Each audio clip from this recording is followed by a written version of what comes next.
الذي هدانا لهذا وما كنا لنهتدي لولا أن هدانا الله نحمده ونستعينه ونستغفره ونعوذ بالله من شرور أنفسنا ومن سيئات أعمالنا من يهده الله فلا مضل له ومن يضلل فلا هادي له وأشهد أن لا إله إلا الله وحده لا شريك له وأشهد أن محمدا عبده ورسوله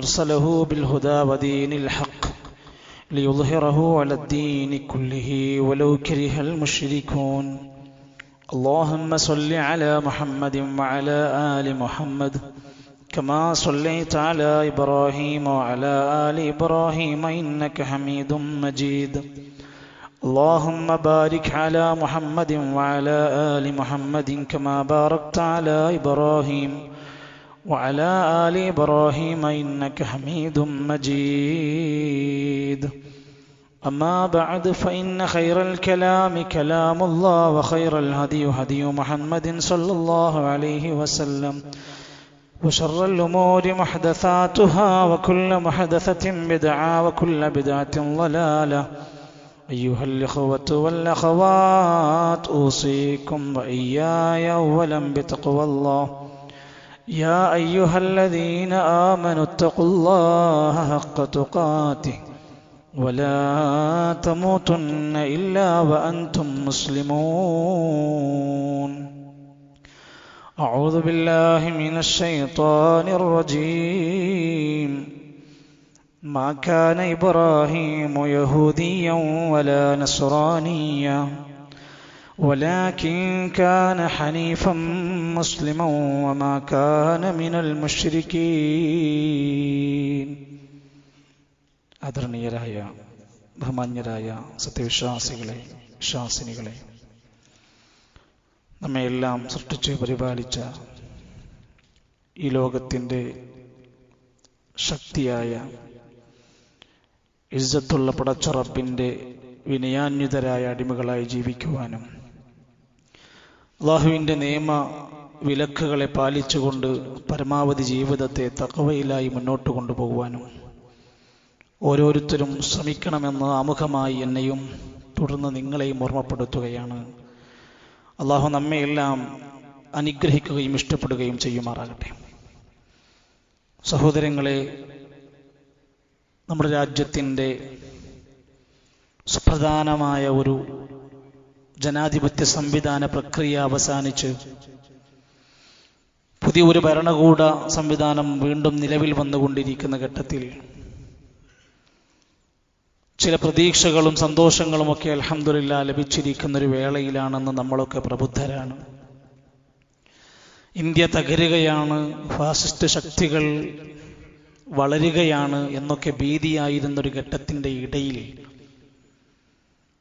ചില പ്രതീക്ഷയുടെ നാമ്പുകളുമായി അള്ളാഹുവിൻ്റെ സഹായം ലഭിക്കപ്പെട്ടൊരു വേളയിലാണ് നമ്മളെല്ലാം ഉള്ളത് എന്ന ഓർമ്മയോടെ കൂടുതൽ അള്ളാഹുവിന് നന്ദി കാണിക്കുവാനും സന്തോഷങ്ങളിലും ആഹ്ലാദങ്ങളിലും അതിരുവിടാത്ത അമിതാഹ്ലാദക്കാരായി മാറാതെ കൂടുതൽ പടച്ച റബ്ബിൻ്റെ വിനയമുള്ള അടിമകളായി മാറാനുമാണ് നാം ഓരോരുത്തരും ശ്രമിക്കേണ്ടത്. അള്ളാഹുവിൻ്റെ ഒരു പൊതു തത്വമുണ്ട്. അവൻ ഉദ്ദേശിക്കുന്ന ചിലർക്ക് അധികാരം കൊടുക്കും, അവൻ ഉദ്ദേശിക്കുന്ന ചിലരെ അള്ളാഹു തരം താഴ്ത്തും, ചിലർക്ക് അള്ളാഹു നല്ല അഭിമാന പ്രതാപങ്ങൾ അധികരിപ്പിച്ചു കൊടുക്കും. ഇതെല്ലാം അള്ളാഹുവിൻ്റെ തീരുമാനമാണ്. സൂറത്ത് ആലു ഇംറാനിന്റെ 26-ാമത്തെ ആയത്തിൽ അള്ളാഹു നമ്മെ ഓർമ്മപ്പെടുത്തുന്നുണ്ട്, നബിയെ നിങ്ങൾ പറയുക, ഖുലില്ലാഹുമ്മ മാലിക്കൽ മുൽക്ക്, രാജാധികാരമുള്ളവനായ പടച്ച റബ്ബേ, നീ ആരാണെന്നറിയുമോ? അല്ലെങ്കിൽ നീ ആരാണെന്ന് ഞങ്ങൾക്കറിയാം. നീ ആരാണ്? തുഅ്തിൽ മുൽക മൻ തശാ, നീ ഉദ്ദേശിക്കുന്നവർക്ക് അധികാരം കൊടുക്കുന്നവനാണ് നീ. വതൻസിഉൽ മുൽക മിമ്മൻ തശാ, നീ ഉദ്ദേശിക്കുന്നവർക്ക് അധികാരം ഊരിമാറ്റുന്നവനാണ് നീ. വതുഇസ്സു മൻ തശാ, നീ ഉദ്ദേശിക്കുന്നവർക്ക് പ്രതാപം കൊടുക്കുന്നവനാണ് നീ. വതുദില്ലു മൻ തശാ, നീ ഉദ്ദേശിക്കുന്നവർക്ക് അപമാനം നൽകുന്നവനുമാണല്ലോ നീ. എത്ര കൃത്യമാണ്! എല്ലാം പടച്ച റബ്ബിന്റെ യുക്തിയാണ്, റബ്ബിന്റെ തീരുമാനമാണ്, അള്ളാഹുവിന്റെ വിധിയാണ് എന്ന ഉറച്ച വിശ്വാസം നമുക്ക് ഓരോരുത്തർക്കും ഉണ്ടാകണം. ഈ രാജ്യത്തിന്റെ യഥാർത്ഥ നല്ല മൂല്യ സംവിധാനങ്ങളെ തകർത്തുകൊണ്ട് NRC നടപ്പിലാക്കും, ഏക സിവിൽ കോഡ് നടപ്പിലാക്കും എന്നുപോലെയുള്ള ഇവിടുത്തെ വേർതിരിക്കപ്പെടുന്ന രൂപത്തിലുള്ള ഒരു അവസ്ഥ കൊണ്ടുവരും എന്ന് പറയുകയും അയോധ്യ പോലെയുള്ള സംരംഭങ്ങളെ അല്ലെങ്കിൽ സ്ഥലങ്ങളെ എടുത്തു ചൂണ്ടിക്കാണിച്ചുകൊണ്ട് അത് ക്രെഡിറ്റ് ആക്കി മാറ്റാൻ പറ്റും എന്ന് വിചാരിച്ചവർക്ക് അതേ മണ്ണിൽ വെച്ച് തിരിച്ചടി ഉണ്ടാകുമ്പോൾ, പ്രിയപ്പെട്ട വിശ്വാസികളെ, മുഅ്മിനീങ്ങളെ, നമ്മൾ ആലോചിക്കണം, ഇസ്ലാം എത്ര അജയ്യമാണ്. ഇസ്ലാമിന്റെ പണ്ഡിതന്മാർ നമുക്ക് നൽകിയ നിർദ്ദേശം എന്തായിരുന്നു? എന്തെല്ലാം അക്രമപരമായ പ്രയാസകരമായ അവസ്ഥകൾ നമ്മുടെ രാജ്യത്തുണ്ടായി. നമ്മളോട് ഒരിക്കലും ഒരു യഥാർത്ഥ മുസ്ലിം പണ്ഡിതനും അക്രമം പ്രവർത്തിക്കാൻ നമ്മളോട് പറഞ്ഞില്ല. ഇസ്ലാം അങ്ങനെയാണ്. നമ്മുടെ എത്രയോ ആരാധനാലയങ്ങൾക്ക് ക്ഷതമേറ്റിട്ടുണ്ട്, പക്ഷേ ഒരൊറ്റ മുസ്ലിമും മറ്റൊരാരാധനാലയം തകർക്കാൻ പോയിട്ടില്ല. നമ്മുടെ എത്രയോ ഇമാമിങ്ങളെ, പള്ളിയിലെ പണ്ഡിതന്മാരെ കൊന്നൊടുക്കിയിട്ടുണ്ട്. നമ്മളൊരു ആരാധനാലയത്തിലും കയറിയിട്ട് പൂജാരിയെ വെട്ടിയിട്ടില്ല. എന്തേ? ഇസ്ലാം ദുൽമിനെ പറയുന്നില്ല, ഇസ്ലാം അക്രമത്തിന് വേണ്ടി അഴിച്ചുവിടാൻ വേണ്ടി കൽപ്പിക്കുന്നില്ല. പീഡിതരായി, മർദ്ദിതരായി കഷ്ടപ്പെട്ടിരുന്ന മുഅ്മിനീങ്ങളുണ്ടായിരുന്നു നമ്മുടെ മുമ്പ്.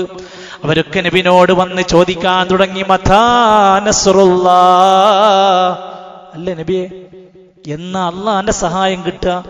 എന്തുമാത്രം വലിയ കഷ്ടപ്പാടില്ല ഞങ്ങൾ.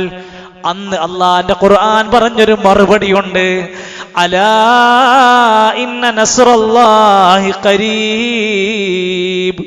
വിശ്വാസികളെ, നമ്മുടെയൊക്കെ മനസ്സിന്റെ ഉള്ളിൽ കൊത്തിവെക്കണം. വല്ലാത്ത ശുഭാപ്തി വിശ്വാസം നൽകുന്ന ഒരു പ്രതീക്ഷയുടെ വാക്കാണ്.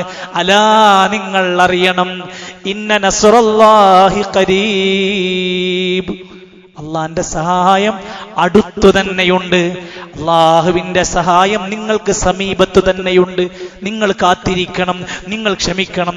സഹോദരങ്ങളെ, എപ്പോഴാണ് നമുക്ക് അള്ളാഹുവിന്റെ സഹായം വന്ന് കിട്ടുക? നമ്മൾ ദുൽമിലാകുമ്പോൾ കിട്ടൂല. കുഫറിലും വലാലത്തുകളിലുമായി മോശക്കാരായി നമ്മൾ ജീവിക്കാൻ തുടങ്ങിയാൽ ഒരു രാജ്യത്തും നമുക്ക് വിജയിക്കാൻ കഴിയില്ല. അള്ളാഹുവിന്റെ ഖുർആൻ പറഞ്ഞു, നിങ്ങൾക്ക് അള്ളാന്റെ സഹായം വേണോ? ഇൻ തൻസുറുല്ലാഹ യൻസുർകും വയുസബ്ബിത് അഖ്ദാമകും. നിങ്ങൾ എപ്പോഴാണോ അള്ളാഹുവിനെ സഹായിക്കുന്നത്, അള്ളാഹു അപ്പോൾ നിങ്ങളെയും സഹായിക്കും. നിങ്ങളുടെ കാലുകൾക്ക് പടച്ച റബ്ബ് സ്ഥൈര്യം നൽകുന്നതാണ്. പടച്ചോനെ വിട്ട് കളിക്കരുത്, ദീന് വിട്ട് കളിക്കരുത്. നിങ്ങൾ എപ്പോഴാണോ അള്ളാഹുവിനെ സഹായിക്കുകയാണെങ്കിൽ അള്ളാഹു നിങ്ങളെ സഹായിച്ച് നിങ്ങളുടെ കാലുകൾക്ക് സ്ഥൈര്യം നൽകും. ഈ ആയത്ത് സൂറത്ത് മുഹമ്മദിലാണ്. ഇത് വിശദീകരിച്ചപ്പോൾ അബ്ദുറഹ്മാൻ അസ്ർ സഅദി റഹ്മത്തുള്ളാഹി പറയാണ്, ഇൻസുറുല്ലാഹ, നിങ്ങൾ അള്ളാഹനെ സഹായിച്ചാൽ, ബിൽ ഖിയാമി ബിദീനിഹി, അള്ളാന്റെ ദീന് നിലനിർത്തിക്കൊണ്ട് നിങ്ങളെ സഹായിച്ചാൽ, ഈ ദീന് ഇവിടെ നിലനിർത്തിക്കൊണ്ട് നിങ്ങൾ അള്ളാഹനെ സഹായിച്ചാൽ, വദ്ദഅവതി ഇലൈഹി, അള്ളാഹുവിലേക്ക്, ദീനിലേക്ക് നിങ്ങൾ ജനങ്ങളെ ക്ഷണിക്കാൻ തുടങ്ങിയാൽ, വജിഹാദു അഅദാഇഹി, അള്ളാഹുവിന്റെ ശത്രുക്കൾക്കെതിരെ സാധ്യമാവുന്ന, അനുവദനീയമാകുന്ന ജിഹാദിന്റെ മേഖലകളിൽ നിങ്ങൾ വന്നാൽ അന്ന് നിങ്ങൾക്ക് അള്ളാന്റെ സഹായമുണ്ടാകും. എത്ര മനമുരുകി പ്രാർത്ഥിച്ചവരാണ് നമ്മൾ. ഏതെല്ലാം ഭാഗങ്ങളിൽ നിന്ന് ഈ ഇസ്ലാമിന്റെ സുന്ദരമായ ആദർശം മുറുകെ പിടിച്ചുകൊണ്ട് അള്ളാഹുവിന്റെ സഹായത്തിന് വേണ്ടി പൊട്ടിക്കരഞ്ഞവരാണ്. റമദാനിൽ പ്രാർത്ഥിച്ചവരാണ്, ഹറമുകളിൽ ഇരുന്ന് പ്രാർത്ഥിച്ചവരുണ്ട്. ആ പ്രാർത്ഥനക്ക് ഫലമുണ്ട്. അള്ളാഹിനോട് ദുആ ചെയ്താൽ അതിന്റെ ഫലം ഉണ്ട്, കിട്ടുമെന്നും അടുത്തു തന്നെ ഉണ്ടെന്നും അള്ളാഹുവിന്റെ ഖുർആൻ പഠിപ്പിക്കുന്നു. അതെത്ര സത്യമായി പുലരുകയാണ്. അതുകൊണ്ട് നമ്മുടെ ഒരു വലിയ ദൗത്യമാണ് അടിത്തറകളിൽ ഇസ്ലാം എത്തണം. ഇവിടുത്തെ സാധാരണക്കാർക്ക് ഇസ്ലാമിനെ പരിചയപ്പെടാൻ കഴിയണം. അവർക്ക് ഇസ്ലാമിനെ കുറിച്ചുള്ള ഭീതി മാറ്റാൻ കഴിയണം. 1992 ബാബരി മസ്ജിദിന്റെ താഴികക്കുടങ്ങൾ ഒന്നൊന്നായി തകർത്ത് തരിപ്പണമാക്കിയ കർസേവകരായ ഒട്ടുകൂട്ടം ആളുകൾ അക്രമാസക്തരായി സുഹൃത്തുക്കളെ, ഒന്ന് ചരിത്രം വായിച്ചു നോക്ക്. ആ കൂട്ടത്തിലുണ്ടായിരുന്ന ബൽബീർ സിംഗ് എന്നറിയപ്പെടുന്ന ഒരു പ്രവർത്തകൻ പിന്നീട് ഇസ്ലാം സ്വീകരിച്ചു. മുഹമ്മദ് ആമിർ എന്നാണ് അദ്ദേഹത്തിന്റെ പേര്. അങ്ങനെ ഇസ്ലാം സ്വീകരിച്ച് പിന്നീട് അദ്ദേഹം തകർത്ത ബാബരിയുടെ ഓർമ്മയ്ക്ക് വേണ്ടി നൂറുകണക്കിന് പള്ളികൾ സ്ഥാപിച്ചുകൊണ്ടാണ് മറുപടി കൊടുത്തത്. ഒരു അഭിമുഖത്തിനിടയിൽ അദ്ദേഹം സംസാരിക്കുമ്പോൾ പറയുന്നുണ്ട്, നിങ്ങൾ എന്തേ എനിക്ക് ഇസ്ലാമിനെ നേരത്തെ പറഞ്ഞു തരാതിരുന്നത്? നമ്മുടെ നാട്ടിലെ ഒരു കൂട്ടം ആളുകൾ, അവരേത് പ്രസ്ഥാനക്കാരാവട്ടെ, ഏത് പാർട്ടിക്കാരാവട്ടെ, നമ്മുടെ ദീൻ അവർക്ക് എത്തിച്ചു കൊടുക്കുക എന്നതാണ് നമ്മുടെ ഉത്തരവാദിത്വം. അങ്ങനെയാണ് അള്ളാഹിന്റെ സഹായം കിട്ടാനുള്ള മാർഗമെന്നാ പറഞ്ഞിരിക്കുന്നത്. അള്ളാഹുവിന്റെ സഹായത്തിന് അവന്റെ ദീനിനെ മുറുകെ പിടിക്കുന്ന ആളുകളായി മാറണം. കേവലം ഒരു ഇലക്ഷൻ വരുമ്പോഴോ അതിന്റെ റിസൾട്ട് വരുമ്പോഴോ നമ്മളൊരു രാഷ്ട്രീയക്കാരനായാ പോരാ. നമുക്ക് രാഷ്ട്രീയ ബോധം വേണം. നമ്മൾ രാഷ്ട്രീയ പ്രവർത്തകനിൽ ഉണ്ടാവണം. അതിൻ്റെതായ മൂല്യങ്ങളെല്ലാം പാലിച്ചുകൊണ്ട് ചില കാര്യങ്ങളൊക്കെ ശ്രദ്ധിച്ചുകൊണ്ട് തന്നെയാവും വേണം. വിശ്വാസിയാണെങ്കിൽ അവൻ ശ്രദ്ധിക്കണം, അവനെപ്പോഴും നന്മയിൽ മുന്നിലുണ്ടാവണം. അവൻ വിശ്വാസിയാണ്, നല്ല ഒരു അവസരം നന്മ പ്രവർത്തിക്കാൻ എവിടെയാണോ കിട്ടുന്നതെങ്കിൽ അവിടെ അവൻ ഉണ്ടാവണം. അതേ സമയത്ത് അവൻ സമൂഹത്തിൽ നിന്നൊരിക്കലും ഉൾവലിയുന്നവനാകാൻ പാടില്ല. നമ്മളൊന്നുമില്ല, നമ്മൾ പള്ളിയും വീടും ജോലിക്കായിട്ട് ഇങ്ങനെ പോയാൽ മതി, നാട്ടിലെ കാര്യങ്ങളൊന്നും എനിക്കറിയണ്ട എന്ന് പറയുന്ന ഉൾവലിയുന്നവനായി മാറാൻ പാടില്ല. നമ്മുടെ പ്രവാചകന്മാർ എത്ര ഉത്തമ പുരുഷന്മാരായിരുന്നു. അവരെ കുറിച്ച് നാട്ടുകാർ പറയുമായിരുന്നു, നിങ്ങൾ എന്ത് നബിയാണ്, എന്താ കുഴപ്പം? വഖാലൂ മാലി ഹാദർ റസൂൽ, നിങ്ങൾ എന്ത് റസൂലാണ്? നിങ്ങൾ ഇങ്ങനെ ഭക്ഷണം കഴിക്കുന്നുണ്ടല്ലോ. വയംശി ഫിൽ അസ്വാഖ്, നിങ്ങൾ മറ്റുള്ളവരെ പോലെ അങ്ങാടിയിലൊക്കെ ഇറങ്ങി നടക്കുന്നുണ്ടല്ലോ. അത് നബിമാർക്കുള്ളൊരു ഗുണമായിരുന്നു. പക്ഷെ അവരെന്ത് പറഞ്ഞു? നിങ്ങളൊരു സാധാരണ മനുഷ്യന്മാർ തന്നെയാണ്, നിങ്ങൾ അങ്ങാടി കൂടെ അങ്ങനെ വെറുതെ നടക്കല്ലേ എന്നവർ പറഞ്ഞിരുന്നു. സഹോദരങ്ങളെ, നമ്മൾ ആലോചിക്കുക, നമ്മൾ ജനങ്ങളുടെ ഇടയിൽ ഇറങ്ങി പ്രവർത്തിക്കേണ്ടവർ തന്നെയാണ്. ജനങ്ങളുടെ ജനകീയമായ പ്രശ്നത്തിൽ ഇടപെടുമ്പോഴും അങ്ങേയറ്റത്തെ ക്ഷമ കാലിക്കാൻ നമുക്ക് കഴിയണം. നല്ല പ്രയാസം ഉണ്ടാക്കും, ഒരുപാട് വിമർശനങ്ങൾ ഉണ്ടാകും, ഒരുപാട് ചോദ്യം ചെയ്യലുകൾ ഉണ്ടാകും. റസൂൽ സല്ലല്ലാഹു അലൈഹി വസല്ലം പറയാണ്, അൽ മുഅ്മിനു, ഒരു സത്യവിശ്വാസി, അല്ലദീ യുഖാലിതുൻ നാസ്, ജനങ്ങളുമായി ഇടപഴകിക്കൊണ്ട് അവരുടെ കാര്യത്തിൽ ഇടപെട്ട് പ്രവർത്തിക്കുന്നവനാണെങ്കിൽ, വയസ്ബിറു അലാ ദാഹും, അവരിൽ നിന്നുണ്ടാകുന്ന പ്രയാസം ക്ഷമിക്കുന്നവനുമാവുകയാണെങ്കിൽ. പ്രയാസങ്ങൾ അതിന്റെ കൂടെ ചേർത്താണ് പറഞ്ഞു. നീ ജനങ്ങളോട് കൂടിച്ചേർന്ന് ഇടകലർന്ന് പ്രവർത്തിക്കാൻ തുടങ്ങിയാൽ, എന്നിട്ട് അവിടെയുണ്ടാകുന്ന പ്രയാസങ്ങളിൽ നീ ക്ഷമിക്കുകയാണെങ്കിൽ, ഖൈറും മിനല്ലദീ ലാ യുഖാലിതുൻ നാസ്, ഖൈറും മനില്ലദീ ലാ യുഖാലിതുൻ നാസ്, ഒരുത്തനേക്കാൾ ആ വിശ്വാസി നല്ലവനാണ്. ആരാണവൻ? അവൻ ജനങ്ങളുടെ ഒരു കാര്യത്തിലും ഇറങ്ങൂല. അതൊന്നും എന്റെ പണിയല്ല. അതിനൊക്കെ ഇവിടെ ചില ആൾക്കാരൊക്കെ ഉണ്ട്, ഷർട്ട് മാറ്റി കുപ്പായം മാറ്റി നടക്കുന്ന ആൾക്കാരൊക്കെ ഉണ്ട്. അതൊന്നും എന്റെ പണിയല്ല എന്നാരെങ്കിലും വിചാരിക്കുന്നുവെങ്കിൽ അവനേക്കാൾ നല്ലത് മനില്ലദീ ലാ യുഖാലിതുൻ നാസ് വലാ യസ്ബിറു അലാ ദാഹും, അവിടെ ഉണ്ടാവുന്ന പ്രയാസങ്ങൾ ക്ഷമിക്കാത്തവനും ജനങ്ങളുടെ ഇടയിൽ ഇറങ്ങി പ്രവർത്തിക്കാത്തവനേക്കാൾ നല്ലവൻ ജനങ്ങൾക്കിടയിൽ ചെയ്യാൻ പറ്റാവുന്ന നല്ല കാര്യങ്ങൾ ചെയ്യുന്നവനും അവിടെ ഉണ്ടാവുന്ന ബുദ്ധിമുട്ടുകൾ ക്ഷമിക്കുന്നവനാണ്. പക്ഷേ സുഹൃത്തുക്കളെ, ശ്രദ്ധിക്കണം, പലതരം ജീർണതകൾ രാഷ്ട്രീയത്തിലുണ്ട്. ആ ജീർണതകളുടെ കുപ്പായം നീ ഒരിക്കലും ധരിച്ചു പോകരുത്. ചില കാര്യങ്ങൾ ഒരു മുസ്ലിമാണെങ്കിൽ പ്രത്യേകിച്ച് ശ്രദ്ധിക്കുക സുഹൃത്തുക്കളെ. രാഷ്ട്രീയ പ്രവർത്തനം എന്നതൊരാളുടെ സാമൂഹ്യ നന്മക്കാകണം, തന്റെ സ്വാർത്ഥ താല്പര്യങ്ങൾക്ക് ലാഭത്തിനു വേണ്ടിയാകരുത്. അതൊന്ന് ശ്രദ്ധിക്കേണ്ട കാര്യമാണ്. ഒരിക്കലും ഇസ്ലാം എന്ന ആദർശത്തെ പണയപ്പെടുത്തിക്കൊണ്ടൊരു രാഷ്ട്രീയക്കാരനാവരുത്. നിസ്കാരമില്ല, ദീനില്ല, ജമാഅത്ത് നമസ്കാരമില്ല, ഇസ്ലാമിക കുടുംബാന്തരീക്ഷം, ഇതൊക്കെ ഒഴിവാക്കിയിട്ട് നമ്മളൊരു രാഷ്ട്രീയ കുപ്പായം അണിയണം എന്നല്ല അതുകൊണ്ട് ഉദ്ദേശിക്കുന്നത്. അതോടൊപ്പം തന്നെ തന്റെ കക്ഷികളുടെ തെറ്റിനെ ന്യായീകരിക്കുന്ന പ്രവണതയുണ്ടാകാൻ പാടില്ല. അപരന്റെ തിന്മകളെ അതിങ്ങനെ പ്രൊജക്ട് ചെയ്ത് കാണിക്കുന്നവനുമായി മാറാൻ പാടില്ല.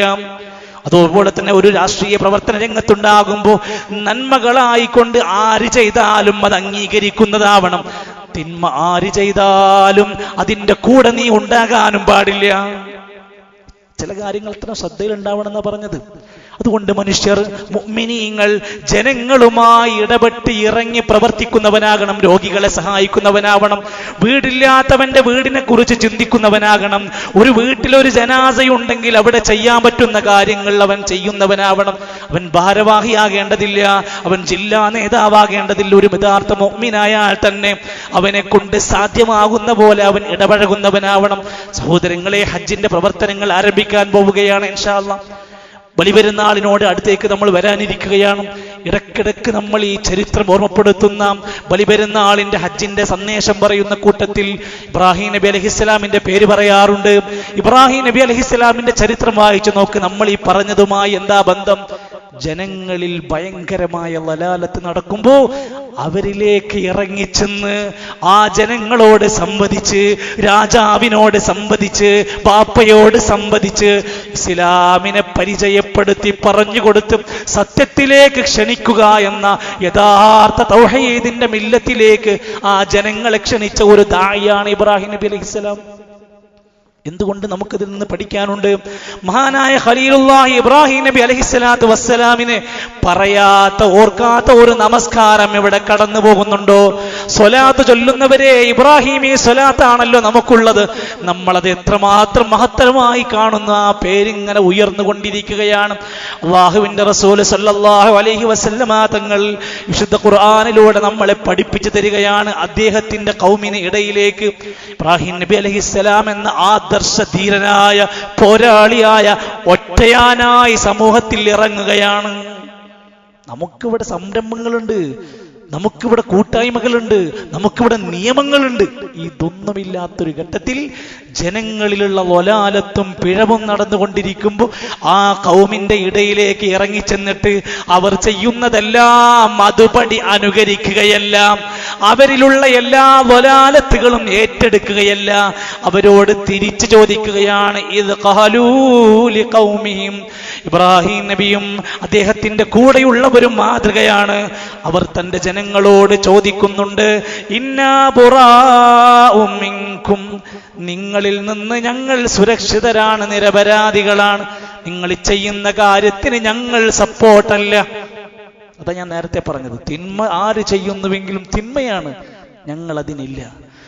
നാട്ടിൽ മഹാഭൂരിഭാഗം ആളുകൾ വിഗ്രഹാരാധനയിൽ മുങ്ങി കുളിച്ച് കിടക്കുമ്പോഴാ പറയുന്നത്, നിങ്ങൾ ഈ ചെയ്യുന്ന കാര്യത്തിന് ഞങ്ങളാരും കൂട്ടില്ല. വമിമ്മാ തഅബുദൂന മിൻ ദൂനില്ലാഹ്, അല്ലാഹു അല്ലാത്തവരെ നിങ്ങൾ ആരാധിക്കുന്നതിന് ഞങ്ങൾ ഒരിക്കലും പിന്തുണയില്ല. ഉറച്ചു പ്രഖ്യാപിച്ചു. അവിടെ പിന്നെന്തുണ്ടാകുമെന്ന് ആലോചിച്ചില്ല. അങ്ങനെ കരുത്തുറ്റ ജനങ്ങൾക്കിടയിൽ ഇറങ്ങി പ്രവർത്തിച്ച, ആദർശ ധീരത കാണിച്ച ഇബ്രാഹിം നബി അലൈഹിസ്സലാമിന്റെ മാർഗം പഠിപ്പിച്ചു കൊടുത്തിട്ട് നബിനോട് പറയാണ്, നബിയേ നിങ്ങളും ഈ മാർഗം സ്വീകരിക്കണം.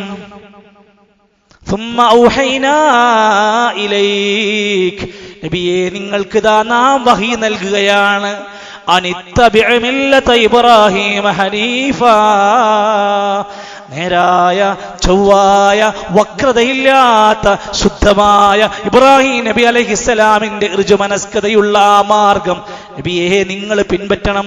ഉലമാക്കന്മാര് പറയാണ്, ഏതാണ് ആ മാർഗം? ഹിയ തൗഹീദുല്ലാഹി ഫീ ഇബാദതിഹി, അല്ലാഹുവിനെ മാത്രമേ ആരാധിക്കുകയുള്ളൂ എന്നതാണ് ആ മാർഗം. വഇഖ്ലാസുദ്ദീനി ലഹു വഹദ, ഏറ്റവും നിഷ്കളങ്കമായി അല്ലാഹ്ക്ക് മാത്രമാണ് ഈ ആരാധനകളെല്ലാം കൊടുക്കുക എന്നതാണ് ആ മാർഗം. വൽഇറാദു അൻ കുല്ലി മഅബൂദിൻ സിവ, അല്ലാഹുവല്ലാത്ത എന്ത് വലിയ മഹത്തരമെന്ന് പറയുന്ന ആരാധ്യ വസ്തുക്കളെ തന്നാലും അതിനെ ഒഴിവാക്കുക എന്നതാണ് ആ മാർഗം. ഫലാ യുദ്ആ ഗൈറുല്ലാഹ്, അല്ലാഹു അല്ലാത്തവരോട് പ്രാർത്ഥിക്കാത്തതാണ് ആ മാർഗം. വലാ യൽതജിഉ ഇലാ ഗൈരില്ലാഹ്, അല്ലാഹു അല്ലാത്തവരിലേക്ക് അഭയം പ്രാപിക്കാതിരിക്കലാണ് ആ മാർഗം. മക്കളില്ലാതെ വിഷമിച്ചു, അല്ലാഹു അല്ലാത്തൊരു കേന്ദ്രത്തെ സമീപിച്ചിട്ടില്ല. നാട്ടിൽ നിന്ന് പല ബഹിഷ്കരണങ്ങൾ ഉണ്ടായി, ഒരിക്കലും ഇസ്ലാമിനെതിരായ ഒരു മാർഗത്തിലേക്ക് കടന്നുപോയിട്ടില്ല. ആ മില്ലത്ത്, ആ മാർഗമാണ് സകല അമ്പിയാക്കന്മാർക്കുമുള്ള യഥാർത്ഥ മാർഗം. അത് തന്നെയാണ് നബി സല്ലല്ലാഹു അലൈഹി വസല്ലം പറയുകയാണ്, അൽ-അംബിയാഉ ഇഖ്വത്തുൽ ലിഅല്ലാത്തിൻ, അമ്പിയാക്കന്മാരൊക്കെ സഹോദരന്മാരാണ്. ഉമ്മഹാതുഹും ശത്താ, ഉമ്മമാര് വ്യത്യാസം ഉണ്ടാകും. വദീനുഹും വാഹിദുൻ, എല്ലാവർക്കും ഒറ്റ ദീനാണ്, എല്ലാവരും ഒരേ മാർഗത്തിലാണ്. ഓരോ നബിയും അല്ലാഹുവല്ലാത്തവരെ ആരാധിക്കാൻ പറഞ്ഞില്ല. ഓരോ പ്രവാചകനും അല്ലാഹുവല്ലാത്തവരോട് ജീവിതത്തിൽ പ്രാർത്ഥിച്ച് മാതൃക കാണിച്ചു തന്നിട്ടില്ല. ഒരേ മില്ലത്തിലാണ് അവർ പോയത്. അത് കണ്ടുകൊണ്ടാണ്, ആ ആദരണീയമായ ജീവിതം കണ്ടിട്ടാണ് ഇബ്രാഹിം നബി അലൈഹിസ്സലാമിനെ പറ്റി ഖുറൈശികൾ പറയാറുണ്ട്, ഇബ്രാഹിം നബി ഞങ്ങളാളാണ്. മുശ്രിക്കീങ്ങളായ ഖുറൈശികൾ പറയാണ്, ഇബ്രാഹിം നബി ഞങ്ങളാളാണ്. അത്രയ്ക്ക് വ്യക്തിത്വം ഉണ്ടായിരുന്നു എന്ന് മാത്രവുമല്ല, ഇതൊക്കെ പറഞ്ഞിട്ടും ഇബ്നു അബ്ബാസ് റളിയല്ലാഹുവിന്റെ റിപ്പോർട്ടിൽ കാണാൻ സാധിക്കും, മക്കയിൽ ഇബ്രാഹിം നബി അലൈഹിസ്സലാമിന്റെ, ഇസ്മായിൽ നബി അലൈഹി സ്വലാമിന്റെ രൂപം വരെ അവർ ഉണ്ടാക്കി വെച്ച് ആരാധിച്ചിരുന്നു. നജറാനിൽ നിന്ന് ഒരു കൂട്ടം നസ്രാനികൾ കടന്നു വന്നു, ക്രിസ്തീയ പണ്ഡിതന്മാര്. അവര് പറഞ്ഞു, നബി തങ്ങളുടെ അടുത്ത് വന്ന്, നിങ്ങൾ പറയുന്ന ഇബ്രാഹിം എന്ന പ്രവാചകൻ ഞങ്ങളുടെ ആളാണ്, നസ്രാനിയാണ്. യഹൂദികളായ അഹ്ബാറുകൾ, പുരോഹിതന്മാര് വന്നിട്ട് പറഞ്ഞു, ഇബ്രാഹിം എന്ന് പറയുന്ന നിങ്ങളുടെ പ്രവാചകൻ യഹൂദിയാണ്. അള്ളാന്റെ ഖുർആനിൽ ആയത്തിറങ്ങി, അത് പറയരുത്. മാ കാന ഇബ്രാഹീമു യഹൂദിയാ, ഇബ്രാഹിം നബി അലൈഹിസ്സലാം യഹൂദിയല്ല. വലാ നസ്രാനിയാ, നസ്രാനിയല്ല. വലാകിൻ കാന ഹനീഫൻ മുസ്ലിമാ, അല്ലാഹുവിനെ സമ്പൂർണമായി കീഴ്പ്പെട്ട് ജീവിച്ച നല്ലൊരു മുസ്ലിമാണ്. വമാ കാന മിനൽ മുശ്രിക്കീൻ, ഖുറൈശികൾ പറയുന്ന പോലെ അദ്ദേഹം മുശ്രിക്കീങ്ങളിൽ പെട്ടവനല്ല. ഒറ്റ ആയത്ത് മതി ഇബ്രാഹിം നബി അലൈഹിസ്സലാമിന്റെ മഹത്വം ഉറപ്പെടുത്തുകയാണ്. മഹാനായ ഇക്രിമ റഹ്മഹുല്ലാ അദ്ദേഹത്തിന്റെ ചരിത്ര ഗ്രന്ഥത്തിൽ എഴുതി വെക്കുകയാണ്, ഇബ്രാഹിം നബിക്ക് ഒരുപാട് പ്രത്യേകത ഉണ്ട്. ഇന്നഹു മുക്രിമൽ ളൈഫാൻ, ചില പ്രത്യേക സാഹചര്യത്തിൽ അപൂർവമായി 2 വിരുന്നുകാര് വീട്ടിലേക്ക് വന്നപ്പോ അളവറ്റ അങ്ങേയറ്റത്തെ ആതിഥ്യമര്യാദ കാത്തു സൂക്ഷിച്ച പ്രവാചകനാണ് ഇബ്രാഹിം നബി അലൈഹിസ്സലാം. മലക്കുകൾ വീട്ടിലേക്ക് വന്നപ്പോ മലക്കുകളാണെന്നറിയാതെ മൃഗത്തെ അറുത്ത് മാംസം റെഡിയാക്കി ഭക്ഷണം കഴിക്കാൻ കൊണ്ടുവന്നു കൊടുത്ത ആതിഥ്യമര്യാദ പാലിച്ച പ്രവാചകനാണ്. ഇന്നഹു ഖലീലുർ റഹ്മാനി, അല്ലാഹുവിന്റെ റഹ്മാന്റെ ഖലീലാണ്. ഇന്നഹു ദാഇ ഇലല്ലാഹ് കുല്ല ഹയാതിഹി ബികുല്ലി വസീലത്തിൻ, എല്ലാ മാർഗവും ഉപയോഗപ്പെടുത്തിയിട്ട് പല വഴികളിലൂടെ അല്ലാഹുവിലേക്ക് ക്ഷണിച്ച പ്രവാചകനാണ്. നമ്രൂദിനോടും ബാപ്പയോടും ഖൗമിനോടും പറഞ്ഞിട്ടുണ്ട്, ഇന്നഹുല്ലദീ ഹജറ അദാ അല്ലാഹി ഫീ ദാതില്ലാ, അല്ലാഹുവിന്റെ മാർഗത്തിൽ ശത്രുക്കൾക്കെതിരായി ഹിജറ പുറപ്പെട്ട പ്രവാചകനാണ് ഖലീലുല്ലാഹി ഇബ്രാഹിം നബി അലൈഹിസ്സലാം. അതുകൊണ്ട് ഈ പ്രവാചകന്റെ ജീവിത മാതൃക നമുക്ക് ഓരോരുത്തർക്കുമുണ്ട്, പഠിക്കാനുണ്ട്, പകർത്താനുണ്ട്. എല്ലാ ദിവസവും പ്രഭാതത്തിൽ നമ്മൾ പറയുന്നുണ്ട് ഈ കാര്യം, ഞാൻ ഇബ്രാഹിം നബി അലൈഹിസ്സലാമിന്റെ മില്ലത്തിലാണ്. പറയുമ്പോൾ നമുക്കത് ഓർമ്മണ്ടോ എന്ന് പറയാൻ കഴിയില്ല. നബി സല്ലല്ലാഹു അലൈഹി വസല്ലമ പ്രഭാതത്തിൽ പ്രാർത്ഥിച്ച പ്രാർത്ഥന എന്തായിരുന്നു? اللهم أصبحنا على فطرة الإسلام. أصبحنا എന്ന് തുടങ്ങുന്ന പ്രാർത്ഥന, أصبحنا على فطرة الإسلام, ഇസ്ലാമിന്റെ ഫിത്രത്തിൽ ഞങ്ങൾ ഇതാ പ്രഭാതത്തിൽ എണീറ്റിരിക്കുന്നു. وعلى كلمة الإخلاص وعلى دين نبينا محمد صلى الله عليه وسلم وعلى ملة أبينا إبراهيم حنيفا مسلما وما كان من المشركين. എല്ലാ ദിവസവും പ്രഭാതത്തിൽ പ്രാർത്ഥിക്കേണ്ട പ്രാർത്ഥനയാണ്. ഞങ്ങളുടെ പ്രവാചകനായ നബി സല്ലല്ലാഹു അലൈഹി വസല്ലമിന്റെ ദീനിലാണ് ഉള്ളത്. ഞങ്ങൾ ഇബ്രാഹിം നബി അലൈഹിസ്സലാമിന്റെ മില്ലത്തിലാണ് ഉള്ളത്. ഇബ്രാഹിം നബി ഹനീഫും മുസ്ലിമാണ്. വമാ കാന മിനൽ മുശ്രിക്കീൻ എന്ന് പ്രാർത്ഥിക്കാൻ പറഞ്ഞിട്ടുണ്ട് നമ്മളോട്. അതുകൊണ്ട് നമ്മളെ സ്വയം ഒന്ന് വിചാരണക്ക് വെച്ച് നോക്കുക. ഞാൻ ആദർശ രംഗത്ത് എങ്ങനെയാണ്, ഞാൻ വ്യക്തി ജീവിതത്തിൽ എങ്ങനെയാണ്, രാഷ്ട്രീയ രംഗത്ത് എങ്ങനെയാണ്, സാമൂഹിക നന്മകളിൽ എൻ്റെ സ്ഥാനം എവിടെയാണ്, വിശുദ്ധമായ ജീവിതത്തിന്റെ രംഗത്ത് ഞാൻ എവിടെയാണ്, അള്ളാഹുവിന്റെ സഹായം ലഭിക്കാൻ ഞാൻ ഇന്ന് ജീവിക്കുന്ന ഈ ജീവിത മാർഗം എനിക്ക് അള്ളാന്റെ സഹായം കിട്ടാൻ മാത്രമുള്ള ഒരു മേഖലയിലാണോ ഞാൻ ഉള്ളത് എന്ന് വീണ്ടും വിചാരണത്തിന് നമ്മൾ തയ്യാറാവുക. അള്ളാഹുവിന്റെ എല്ലാ സഹായവും വിജയവും നമുക്കെല്ലാം അള്ളാഹു തആല നൽകി അനുഗ്രഹിക്കുമാറാകട്ടെ.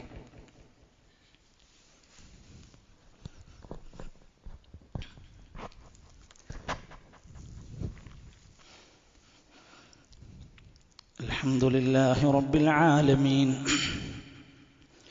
والعاقبة للمتقين ولا عدوان إلا على الظالمين والصلاة والسلام على رسوله الأمين وعلى آله وصحبه أجمعين أيها الإخوة والأخوات أوصيكم وإياي ثانيا بتقوى الله. അല്ലാഹുവിൻ്റെ നിയമനിർദ്ദേശങ്ങൾ പാലിച്ച് സമ്പൂർണ്ണ മുസ്ലിമുകളായി ജീവിക്കാൻ നാം ഓരോരുത്തരും ശ്രമിക്കണേ എന്നൊരിക്കൽ കൂടെ എന്നെ മറക്കാതെ നിങ്ങളെ ഓർമ്മപ്പെടുത്തുകയാണ്. അള്ളാഹു നമുക്കെല്ലാം ഇസ്ലാമിൻ്റെ വിശുദ്ധ മാർഗത്തിലൂടെ ജീവിച്ചു മരിക്കാനുള്ള തൗഫീഖ് നൽകുമാറാകട്ടെ. പവിത്രമായ 4 മാസങ്ങൾ, അതിലൊന്ന് കഴിയാനിരിക്കുകയാണ് ദുൽഖഅദ, അടുത്തത് ദുൽഹിജ്ജയാണ്. ദുൽഹിജ്ജ മാസം ഹജ്ജിന്റെ മാസം എന്ന് അറിയപ്പെടുന്നുവെങ്കിലും പവിത്രമായ മാസങ്ങളുടെ കൂട്ടത്തിലുണ്ട് ഒട്ടനേകം നന്മകൾക്ക് സാക്ഷ്യം വഹിക്കുന്ന ദിനങ്ങൾ ഈ ദുൽഹിജ്ജയിലുണ്ട്. വിശുദ്ധ ഖുർആനിലെ ചില ആയത്തുകളുടെ പരാമർശങ്ങളൊക്കെ വായിക്കുമ്പോൾ അത് ദുൽഹിജ്ജയിലെ 10 ദിനങ്ങളെ കുറിച്ചാണെന്ന് ഖുർആനിനകത്ത് വരെ പരാമർശമുണ്ട്. വൽ ഫജ്ർ വലയാലിൻ അശ്ർ എന്ന ആയത്തിന്റെ വിശദീകരണത്തിൽ ഇബ്നു അബ്ബാസ് റളിയല്ലാഹു അൻഹു പോലെയുള്ള സഹാബത്ത് പറയുന്നുണ്ട് 10 ദിനരാത്രങ്ങൾ കൊണ്ട് ഉദ്ദേശിക്കുന്നത് ദുൽഹിജ്ജയിലെ 10 ദിനങ്ങളെ കുറിച്ചാണ്. മഹാന്മാരായ പണ്ഡിതന്മാർ ഇബ്നു കസീർ റഹ്മത്തുള്ളാഹി അലൈഹിയെ പോലെ പണ്ഡിതന്മാർ രേഖപ്പെടുത്തുന്ന അൽ മുറാദു ബിഹാ അശ്റാ ദിൽഹിജ്ജ, ആ 10 രാത്രികളെ കുറിച്ച് സൂചിപ്പിച്ച പ്രയോഗം ദുൽഹിജ്ജയിലെ ആദ്യത്തെ 10 ദിവസങ്ങളെ കുറിച്ചാണ്. അല്ലാഹു സത്യം ചെയ്തു പറഞ്ഞ ശ്രേഷ്ഠമായ ദിനങ്ങൾ. റസൂലുള്ളാഹി സ്വല്ലല്ലാഹു അലൈഹി വസല്ലം പറഞ്ഞു, അഫ്ളലു അയ്യാമിദ് ദുനിയാ അയ്യാമുൽ അശ്രി. ഈ ഒരൊറ്റ ഹദീസ് മതിയാകും നമുക്കൊന്ന് നമുക്ക് നമ്മുടെ ഉറക്കിൽ നിന്നൊന്ന് എഴുന്നേറ്റ് സജ്ജരാകാൻ. അഫ്ളലു അയ്യാമി ദുനിയാ, ദുനിയാവിന്റെ ദിനങ്ങളിൽ, ദുനിയാവിലെ ദിനങ്ങളിൽ ഏറ്റവും ശ്രേഷ്ഠമായ ദിനങ്ങളാണ് അയ്യാമുൽ അശ്ർ, ദുൽഹിജ്ജയിലെ 1 മുതൽ 10 വരെയുള്ള ദിനങ്ങൾ. റമദാനിൽ അവസാനത്തെ 10 നമ്മൾ സജ്ജരായി. എന്തേ? ഭയങ്കര ശ്രേഷ്ഠത ഉണ്ട്. അത് രാത്രികൾക്കായിരുന്നുവെങ്കിൽ ദുൽഹിജ്ജയിലെ 1 മുതൽ 10 വരെയുള്ള പകലുകൾക്കൊരു സവിശേഷത. അഫ്ളലു അയ്യാമി ദുനിയാ. നബി സല്ലല്ലാഹു അലൈഹി വസല്ലം പറഞ്ഞു, മൽ അമലു ഫീ അയ്യാമിൽ അശ്രി, ഈ 10 ദിനങ്ങളിലുള്ള അധ്വാനങ്ങൾ, പ്രവർത്തനങ്ങൾ, അഫ്ളലു മിനൽ അമലി ഫീ ഹാദിഹി, അതിനേക്കാൾ ശ്രേഷ്ഠമായ മറ്റൊരു ദിനത്തിലും നമുക്ക് നേടാൻ കഴിയൂല. കളയരുത്, കളയാതെ ആ സമയങ്ങളെ, ആ ദിവസങ്ങളെ നല്ലപോലെ ഉപയോഗപ്പെടുത്തിക്കോ. മഹാനായ ഇബ്നു ഹജറുൽ അസ്ഖലാനി റഹ്മത്തുള്ളാഹി അലൈഹി, മഹാരഥന്മാരായ പണ്ഡിതന്മാര് പറയാറുണ്ട്, എന്താ ഇത്ര പ്രത്യേകത പറയാനുള്ളത്? ഇജ്തിമാഉ ഉമ്മഹാത്തുൽ ഇബാദത ഫീ, ഈ ദിനങ്ങളിൽ ഇസ്ലാമിലെ സുപ്രധാനമായ ആരാധനാ കർമ്മങ്ങൾ സമ്മേളിക്കുകയാണ്. അസ്സലാ, നിസ്കാരം വരുന്നുണ്ട്, വസ്സിയാം, നോമ്പ് വരുന്നുണ്ട്. ദുൽഹിജ്ജ 1 മുതൽ 9 വരെ വേണമെങ്കിൽ ഇബാദത്തുകൾ കൊണ്ട് ധന്യമാക്കാൻ നോമ്പെടുക്കാം. ദുൽഹിജ്ജ 9 അറഫ ശ്രേഷ്ഠമായ സുന്നത്ത് നോമ്പ് വരുന്നുണ്ട്. വസ്സദഖത്തി, ഇതിൽ സ്വദഖ വരുന്നുണ്ട്, ഉദ്ഹിയ്യത്ത് വരുന്നുണ്ട്, ധർമ്മം വരുന്നുണ്ട്. വൽ ഹജ്ജ, ഈ 10 ദിനങ്ങളിൽ ഹജ്ജ് കടന്നു വരുന്നുണ്ട്. വലാ ഫീ ഗൈരി, ഇത് മറ്റൊരു ദിവസത്തിലും മറ്റൊരു മാസത്തിലും വരാത്തതാണ്. ഇത്ര അത്രക്ക് ശ്രേഷ്ഠത കൊടുത്ത ഈ ദിനങ്ങളിൽ നമ്മൾ എന്താ ചെയ്യേണ്ടത്? ഇബാദത്തുകളായ സൽക്കർമ്മങ്ങളായ എല്ലാ കാര്യങ്ങളും നമുക്ക് അധികരിപ്പിക്കാം. നോമ്പ് അധികരിപ്പിക്കാം, ദിക്റുകൾ അധികരിപ്പിക്കാം, സ്വദഖാത്തുകൾ അധികരിപ്പിക്കാം. ഉളുഹിയ്യത്തിലേക്ക് ഇനിയും പങ്കെടുക്കാത്തവരുണ്ടെങ്കിൽ സമയം അതിക്രമിച്ചു പോയിക്കൊണ്ടിരിക്കുകയാണ്. ഇനിയും അമാന്തം കാണിക്കാതെ വളരെ പെട്ടെന്ന് നിയ്യത്ത് വെച്ചുകൊണ്ട് ഉളുഹിയ്യത്തിന് പേര് കൊടുത്ത് അതിന് സംഖ്യ കൊടുത്ത് ഒരുങ്ങി ആ രംഗത്ത് വീണ്ടും ഒന്ന് സജ്ജമാകണമെന്ന് ഓർമ്മപ്പെടുത്തുകയാണ്. അതോടൊപ്പം തന്നെ ഉളുഹിയ്യത്തിന് വേണ്ടി നിയ്യത്ത് വെച്ച മനുഷ്യരൊക്കെ ചിന്തിക്കണം, ആലോചിക്കണം. ദുൽഹിജ്ജ 1 ആരംഭിച്ചു കഴിഞ്ഞാൽ അറവ് മൃഗത്തിനെ അറുത്ത് കഴിയുന്നത് വരെ അദ്ദേഹത്തിന്റെ തലമുടികൾ നീക്കം ചെയ്യാൻ പറ്റില്ല, നഖം വെട്ടാൻ പറ്റില്ല. അതിന്റെ മുമ്പേ അവർ അത് ശ്രദ്ധിക്കേണ്ട കാര്യമാണ് എന്ന് ഓർമ്മപ്പെടുത്തുകയാണ്. അള്ളാഹുവിന്റെ മാർഗത്തിൽ ദീനിന്റെ വിഷയത്തിൽ ഒരുപാട് ആത്മാർത്ഥമായ സേവനങ്ങൾ ചെയ്യാൻ, ധാരാളക്കണക്കിന് പുണ്യകർമ്മങ്ങൾ ചെയ്യാൻ ഈ ദിനങ്ങൾ നമ്മൾ നല്ല പോലെ ഉപയോഗപ്പെടുത്തണം. വെറുതെ കളയരുത് എന്ന്. നമ്മുടെ ജോലിയെയോ നമ്മുടെ മറ്റു ശുഗലുകളെയോ ഒന്നും ഭാഗമായത് അതിന് പ്രയാസമുണ്ടാകാത്ത വിധത്തിൽ തന്നെയും ഒട്ടനേകം പുണ്യകർമ്മങ്ങൾ നമുക്ക് ചെയ്യാൻ സാധിക്കും. ഒരു വേള ചെറുതെന്ന് വിചാരിക്കുന്ന ഒരു തസ്ബീഹ് പോലും നമുക്ക് കൂലിയാണ്. കുല്ലു തസ്ബീഹത്തിൻ സദഖത്തുൻ, ഒരു തസ്ബീഹ് പോലും നിനക്ക് ധർമ്മമാണ്. വകുല്ലു തഹ്മീദത്തുൻ സദഖത്തുൻ, ഒരു തഹ്മീദ് ഹംദ് പറയുന്നതും സദഖയാണ്. വകുല്ലു തക്ബീറത്തിൻ സദഖത്തുൻ, ഒരു തക്ബീർ സദഖയാണ്. വല്ലിമാതത്തുൽ അദാ അനി ത്വരീഖി സദഖത്തുൻ, നീ വഴിയിൽ കിടക്കുന്ന ഒരു മാലിന്യം നീക്കം ചെയ്യൽ നിനക്ക് ധർമ്മമാണ്. അൽ അംറു ബിൽ മഅറൂഫി സദഖത്തുൻ, ഒരു നല്ല കാര്യം ഒരാൾക്ക് പറഞ്ഞു കൊടുത്താൽ ധർമ്മമാണ്. വന്നഹ്യു അനിൽ മുൻകരി സദഖത്തുൻ, ഒരു തെറ്റ് കാണുമ്പോൾ അതിനെ തടുക്കുന്നത് നിനക്ക് സദഖയാണ്. ഒട്ടനേകം മേഖലയുണ്ട്. പുണ്യങ്ങളായ ഇബാദത്തുകളായി പറഞ്ഞെടുത്ത് നമുക്ക് എത്താൻ പറ്റുന്ന മേഖലകളിലൊക്കെ നമ്മൾ എത്തിപ്പെടാൻ വേണ്ടി മത്സരിക്കേണ്ട ദിനങ്ങളാണ്. ഫല്യതനാഫസിൽ മുതനാഫിസൂന വമിസാജുഹു മിൻ തസ്നീം, മത്സരിക്കുന്നവർ സ്വർഗത്തിന് വേണ്ടി മത്സരിക്കട്ടെ. തസ്നീമിന്റെ സുഗന്ധങ്ങൾ ചേർന്ന ആ സ്വർഗത്തിലെ പാനീയങ്ങൾക്ക് വേണ്ടി മത്സരിക്കട്ടെ എന്ന ഖുർആനിന്റെ കൽപ്പനയെ നമ്മൾ നെഞ്ചോട് ചേർക്കുക.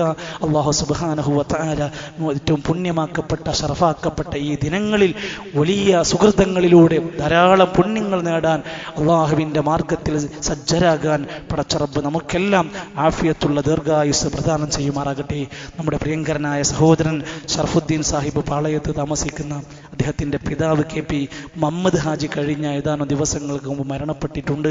അള്ളാഹു അദ്ദേഹത്തിന് മഗ്ഫിറത്തും മർഹമത്തും നൽകുമാറാകട്ടെ. കുടുംബത്തിന് ആശ്വാസവും ഈമാനും പ്രതിഫലവും അള്ളാഹു നൽകുമാറാകട്ടെ. വളരെ ദുആ കൊണ്ട് വസിയത്ത് ചെയ്ത മറ്റൊരു സഹോദരൻ, നമ്മുടെയൊക്കെ പ്രഭാഷണങ്ങളും ക്ലാസ്സുകളുമൊക്കെ സാഗൂതം ശ്രദ്ധിക്കാറുള്ള ഒരു മിടുക്കനായ 9 വയസ്സുള്ള ഒരു ആൺകുട്ടിയുണ്ട്. തിരൂര് പ്രദേശത്താണ് അദ്ദേഹം താമസിക്കുന്നത്. ഇന്ന് വരെ ജനിച്ച് 2 കാലിൽ എഴുന്നേറ്റ് നടക്കാൻ കഴിഞ്ഞിട്ടില്ല. ഒരു വലിയ പരീക്ഷണത്തിൽ തളർന്നിരിക്കുകയാണ് ആ കുടുംബം. ഒരുപാട് ചികിത്സകളെല്ലാം നടത്തി ഇന്ന് ഈ സമയത്ത് മുംബൈയിലെ ഒരു ആശുപത്രിയിൽ ആ കുട്ടിയുടെ കാലിന് വേണ്ടിയുള്ള സർജറി നടന്നുകൊണ്ടിരിക്കുകയാണ്. എല്ലാ സഹോദരങ്ങളും ഇന്ന് പ്രത്യേകിച്ച് വെള്ളിയാഴ്ചയുടെ ദിനത്തിൽ അവർക്ക് വേണ്ടി പ്രത്യേകം ദുആ ചെയ്യണം. അല്ലാഹു സുബ്ഹാനഹു വ തആല കുഞ്ഞിന് ആഫിയത്തുള്ള നല്ല ശക്തമായ 2 കാലുകൾക്ക് ഊർജ്ജം അല്ലാഹു പ്രദാനം ചെയ്യുമാറാകട്ടെ. എഴുന്നേറ്റ് നടക്കാൻ, മാതാപിതാക്കൾക്ക് സന്തോഷം പകരാൻ അല്ലാഹുവേ നീ അവരെ സഹായിക്കണമേ റഹ്മാനെ. അല്ലാഹുവേ മരണപ്പെട്ടു പോയ ഞങ്ങളുടെ കുടുംബക്കാർ, ബന്ധുക്കൾ, സഹോദരങ്ങൾ, ആദർശ സുഹൃത്തുക്കൾ, പണ്ഡിതന്മാർ എല്ലാവർക്കും മഗ്ഫിറത്തും റഹ്മത്തും നൽകണമേ. രോഗികളായി പ്രയാസപ്പെടുന്നവർക്കെല്ലാം അല്ലാഹുവേ ആശ്വാസവും ശിഫയും നീ പ്രദാനം ചെയ്യണമേ. അല്ലാഹുവേ ഞങ്ങൾ നന്മകൾക്ക് വേണ്ടി മത്സരിക്കാൻ നിൽക്കുമ്പോൾ പടച്ച റബ്ബേ ഇഖ്ലാസോടെ അവയെല്ലാം ചെയ്യാൻ നീ ഞങ്ങളെ സഹായിക്കണമേ. ഞങ്ങളുടെ മക്കളിലൂടെ ഇണകളിലൂടെ കൺകുളിർമയും സമാധാനവും നൽകണമേ. ഞങ്ങളുടെ രാജ്യത്ത് വീണ്ടും പുതിയ പുതിയ തരംഗങ്ങളായി നല്ല നിർഭയത്വത്തിന്റെ നാളുകളായി പടച്ച റബ്ബേ ഞങ്ങൾക്ക് ശാന്തി സമാധാനം ഇറക്കി തരണമേ റഹ്മാനെ.